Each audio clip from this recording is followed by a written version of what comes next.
Welcome to my channel, Glecious TV. Hi, grabe guys. Ito po ang sitwasyon ngayon dito sa ilog ng Bukayaw, January 12, 2025. Ito po yung update. Ayan. Halos umaawas na po ang ilog. Kitang-kita naman ang tabihan, no? Konti na lang agwat. At talagang aapaw na. Sobrang lawak na ng nakain na itong tubig. Ayan. Lakas ng agos, oh. Galong bundok po ang tubig na yan. At kaya po tayo nag-monitor dito ay dahil baha na po sa ilang lugar sa Bako. So ayun, oh, may mga spot na doon ng water umapaw.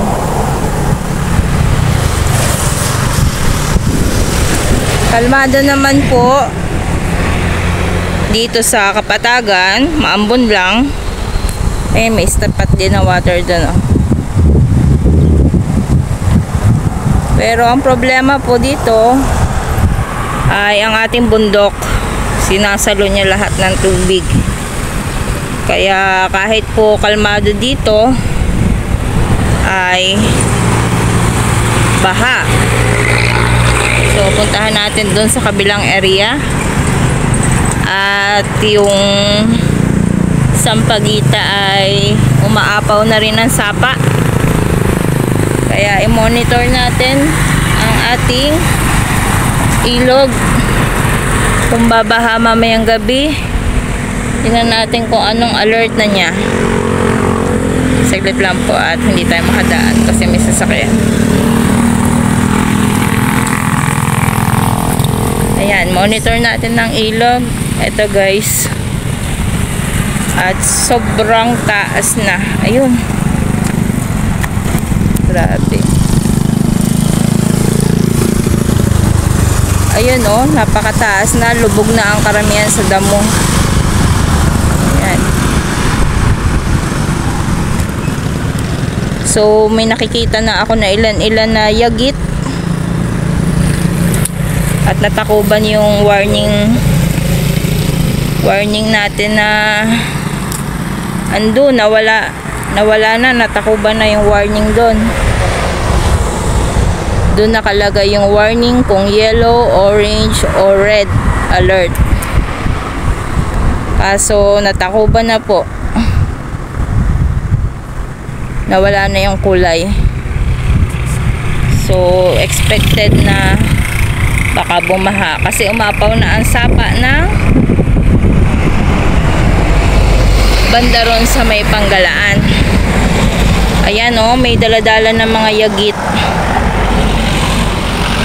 Pag may mga yagit na po, ibig sabihin ay meron ng nadadali na land area.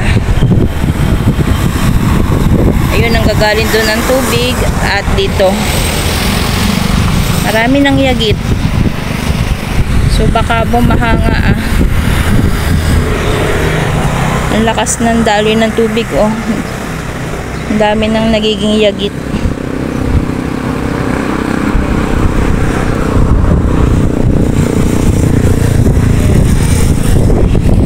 So ang ating bundok ay hindi pa rin makita. So ibig sabihin umuulan pa rin ang ating bundok.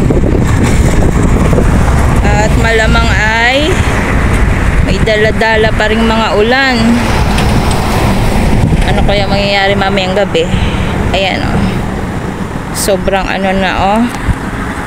Ayun yung sangga. Tignan nyo, oh. Yung sangga ng ilog, yung papunta doon sa buhanginan, yung daan na yun, ay konting-konti na rin lang. At aapaw na sa ating kalupaan. Ang masama po ay doon ay paibaba. Mataas po itong eryang are. So ibig sabihin, possible na doon maunang bumaha sa bandaron. So,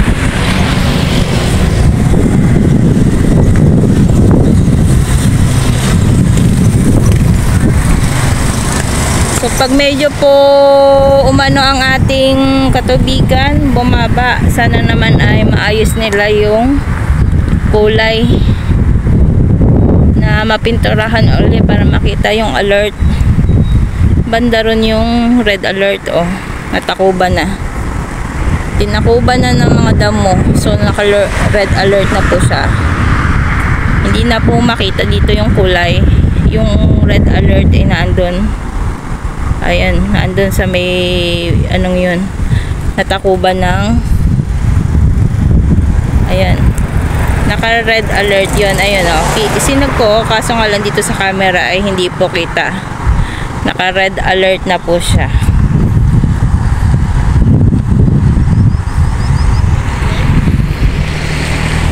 So ito lang po yung update sa ngayon. Mamaya ay papakita ko sa inyo ang ilog ng Panggalaan, kung aapaw na rin ba. Ayan, ito yung baybay tabi ng kalsada.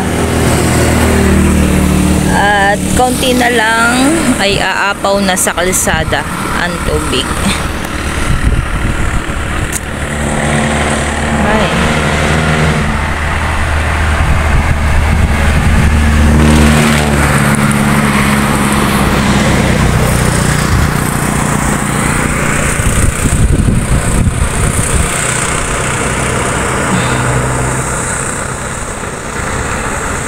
So ito po ang sitwasyon dito sa Tiggan.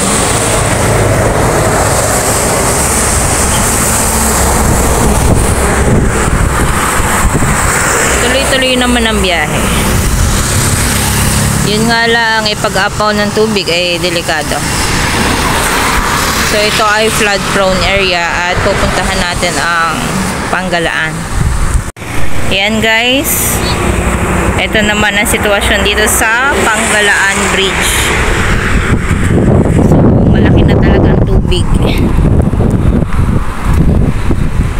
Ayan, oh. Kita nyo yung ano ng sementong yon, lalampas na. Lakas ng agos. Ayan. Lakas ng agos, oh. Grabe, oh. Ayun yung pinaka land area. Talagang aapaw na.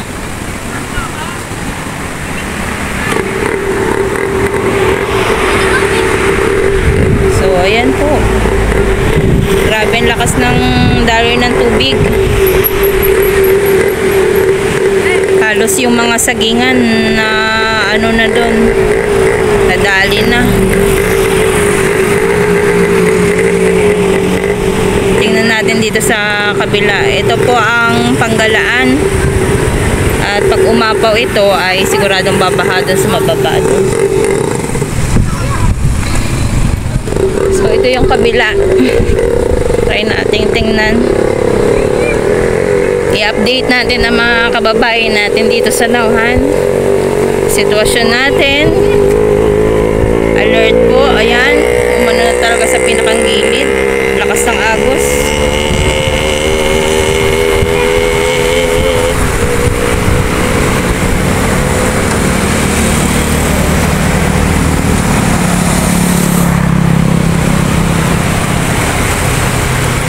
Halos inanod na yung isang puno ng niyog, oh.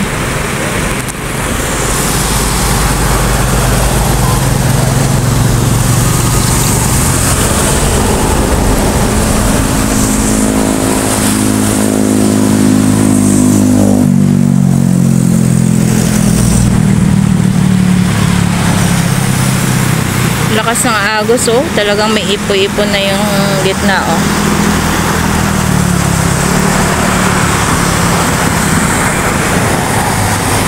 Tapos nakain na yung tabi.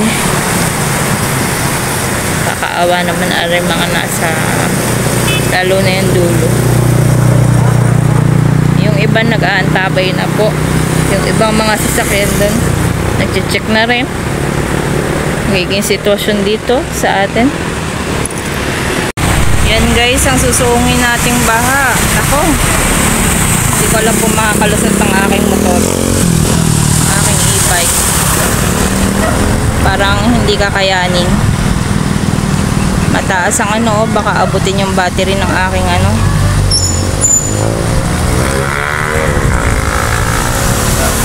So yan, umapaw na nga ang tubig. Grabe. Dito ito sa Panggalaan, malapit sa Kalabaw. Makalusot kaya ako, naku, patay ang aking battery. Ang baba pa naman ng battery ng aking e-bike.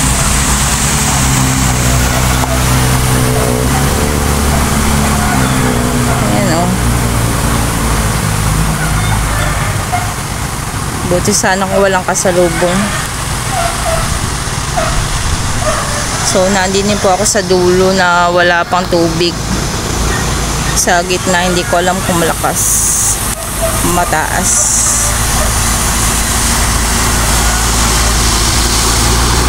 Sa Baco po nauna ang baha. Sa may Santa Rosa ngayon, makalipas mga 3 hours, dito naman papuntang Nauhan. So umalis lang ako saglit, pagbalik ko ganito na. So yan na nga po na situation. Hihintayin ko mabakante para medyo bumaba.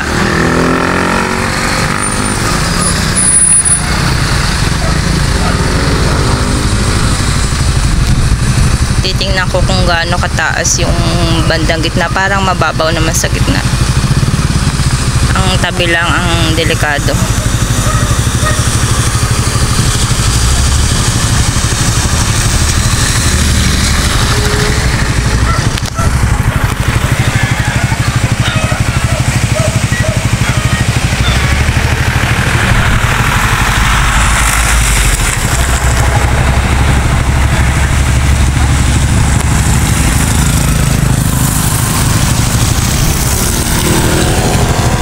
Uulan pa po ang langit dahil sobrang itim pa.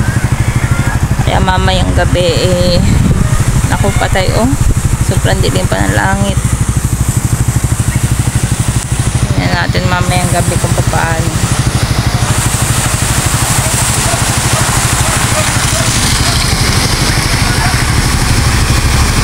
Tuloy pa rin naman po ang biyahe kasi nakakalampas pa rin ang mga sasakyan. Alam mo tara, no?